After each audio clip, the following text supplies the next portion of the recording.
2012 के London Olympics में जब एमसी मैरी कॉम ने बॉक्सिंग में ब्रॉन्ज मेडल जीतकर देश का नाम ऊंचा किया तो इस खुशी के मौके पर पूरा विश्व उनके साथ था। पर जब यही बॉक्सिंग की कला, यही जोश सड़कों पर आ जाता है और एथनिक वायलेंस का रूप ले लेता है तो अंजाम सबसे बुरे दुस्वप्न की तरह होता है।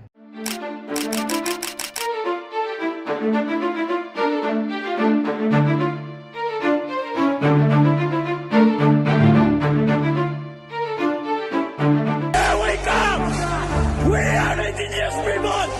We're gonna fuck you all!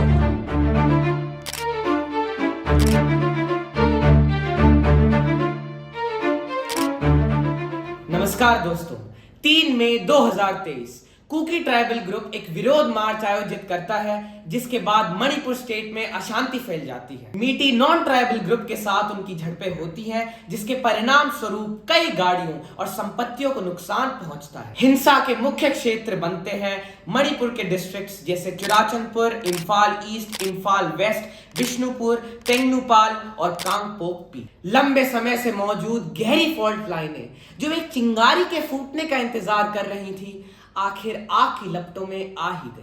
सबसे पहले मणिपुर की एथनिक कॉम्पोजिशन पर नजर डालते हैं।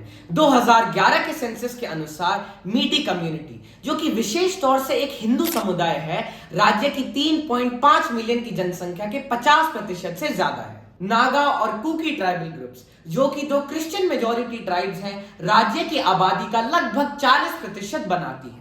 इसी के साथ साथ इन्हें शेड्यूल्ड ट्राइब का स्टेटस प्राप्त है जो इन्हें कुछ विशेष लैंड होने के राइट्स देता है। इनके अलावा मणिपुर में मिजो सहित अन्य जनजातीय समूह भी हैं। तो मीटी समुदाय की 2012 से यह मांग है कि उन्हें शेड्यूल्ड ट्राइब का स्टेटस दिया जाए और संवैधानिक सुरक्षा प्रदान करी जाए जिससे वह अपनी संस्कृति, भाषा और पहचान को बचा सके। उनके अनुसार बांग्लादेश और म्यांमार से आने वाले इलीगल इमिग्रेंट्स की वजह से उनकी संस्कृति को नुकसान पहुंचता है। द गार्जियन के 16 मई के इस आर्टिकल से मणिपुर की तस्वीर साफ होती है।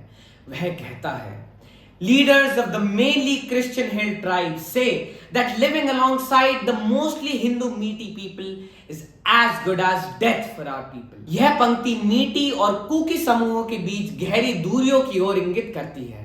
यह बिल्कुल उस दुस्वप्न की भांति ही है। द गार्जियन का आर्टिकल यह भी बताता है कैसे ज्यादातर विक्टिम्स क्रिश्चियन हिल ट्राइब्स जैसे कि कुकी से थे, पर मेनली हिंदू मीटी ट्राइब के लोगों को भी निशाना बनाया गया था।